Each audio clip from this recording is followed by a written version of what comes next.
Hello and welcome. My name is Maria with My Art Pixie, and today I'm going to do a quick Q&A. So I just got back from a walk with my best friend Lisa. We walked 3 miles. Why do I tell you? Because you've got to take care of yourself. You know what I mean? So instead of a live today, I am doing a quick Q&A to take place of the live that I had planned. My 2 teens' last day of school was today, and we celebrated with cinnamon rolls, and they're so excited to be done. My son Elijah is graduating, and my son Luke just finished his sophomore year. So tomorrow they will be home all day, and if you watched my other video, I talked about the fact that it's hard to necessarily know if they're going to be quiet and that kind of thing. So I am putting out a Q&A instead of a live, and I will be back to doing lives on June 16th. So I'll probably do another series because that seemed to work really well. If you liked that, let me know. Yeah, so I just had a lot of fun with the lives, and I hope to be able to continue with them. So the first question I got was, name your favorite artist. So I'm gonna go back old school. When I was in college, I did take art history and art appreciation and all of those kinds of things. And there are so many great artists like Degas, Michelangelo, and Pollock.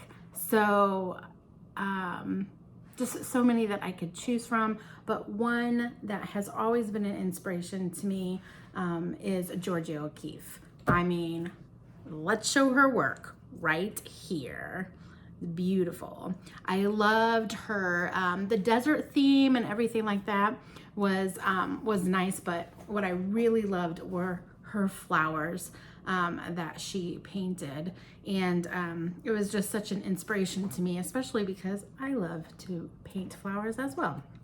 So if you don't know about Georgia O'Keeffe, I'll put some information down below so you can go check it out. That was an easy question. The next question is, what's one thing art school didn't teach you? This is a good one. I'll be honest with you. I learned a lot of technique and things like that, but what I honestly did not learn was how to run an art business, how to market myself as an artist, if that was the path that I was going to take. At least I don't remember there being a conversation about that. And I think that would be the one thing. Now, I was a graphic design major, so in my graphic design classes, we definitely learned how to pitch ourselves as graphic designers, and we actually, my senior year, we came up with an entire, not only the portfolio, but we also came up with like a little package deal. We came up with the creative for it and all the elements and things like that. That would basically be our portfolio, but emphasizing our strengths, and it would be a package that you would literally like mail off and send to different graphic design companies, because I'm aging myself, and back then it wasn't like it is today where we have the internet and things like that. So yeah, so definitely on the graphic end of it, I was able to learn some tools about getting into the career of graphic design. But as an artist, I don't ever remember anyone talking about, this is how you market yourself as an artist. And so when I'm talking to younger artists, that's something that I definitely make sure that I talk about. This is how you market yourself, get yourself a website, put a portfolio online. And it is a lot different from when I went to school, but if that answers the question, which I think it does, that was one thing that I didn't learn in art school. Okay, so these next 2 questions kind of go hand in hand, but let's do the first one first. Okay, so this question is, this question came from Zoe on Instagram, and she asked about trademarking your work. So just from right off the get-go, so when you're trademarking something, it's usually for a company. So I know that you've probably seen the little TM initial right by somebody's logo. That means that that company is protected by that trademark. As an artist, when you have your work, you're going to copyright or register your work or your project. So that's a little bit different. So we wouldn't, as artists necessarily, we wouldn't trademark our projects or our work. We would copyright our projects and our work. And how do we do that? It's really easy. Go to copyright.gov and just follow the steps and you can register your works online. So the second question is about if your work gets stolen. So if your artwork gets stolen, you can protect yourself with this copyright because it's a copyright infringement is what it is. And you, if your work is copyrighted through copyright.gov, then you can basically take some steps and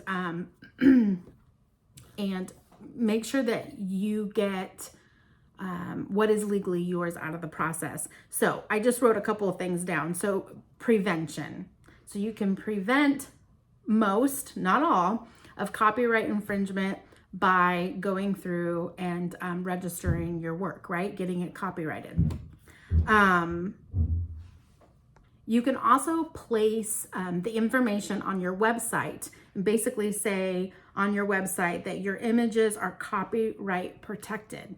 So that's letting everybody know. You can do that down in the footer of your website. That's probably a great place to put that information because your footer should follow all of your pages on your website. So it will always be there at the bottom.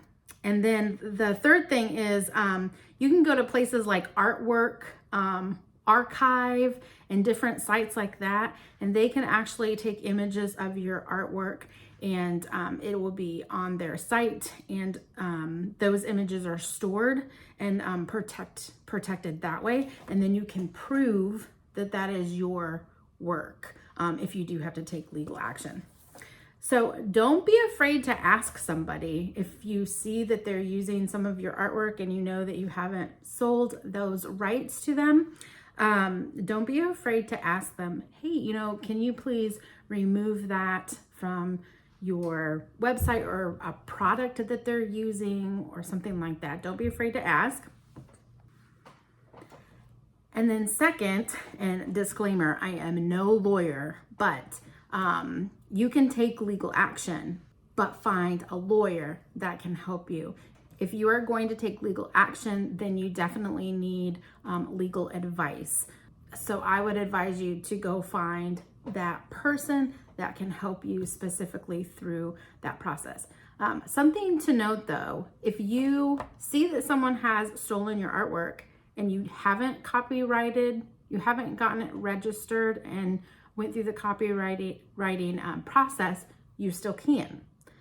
If you do this after, you will be entitled to whatever profit they made during that time that they were using your logo, or if they were using one of your images on their products or something like that, then you would be entitled to those proceeds and things. If it's before, if you've copyrighted your work before, and then you find that it has been stolen or used on somebody's product or something like that, then you are entitled to statutory damages. And again, I am no lawyer. I just know this because I have an art business and because I have had to protect my own work, right? And I'm getting ready to launch some workshops and I need to protect those as well. So I have done a little research about this, and you can copyright your material so that you know that all of your artwork is protected. Okay, so those were my 4 questions. If you have any additional questions that you would like to ask, please make sure that you comment below. If you have any additional advice about the copyright, the trademark, anything like that, if you know something that I don't know, because trust me, I do not know everything. That is for darn sure. But it's a learning process, right? And we all have to learn somewhere, and I've definitely been through some things that I have had to sit down and figure this stuff out for myself. So I hope that that is helpful. And then if you don't know who Georgia O'Keeffe is, go check her out. And if you are in art school, start asking the questions. Just start asking your professors, hey, so I'm getting ready to graduate. Got any advice for me as I head out into that big bad world? And hopefully they will be straight with you and give you some tips and tricks of how you can market yourself and be an amazing, successful and talented artist out in that big bad world of ours. So I'm going to go ahead and get off here, but just have a blessed day. Thank you so much for joining me. And until next time, bye.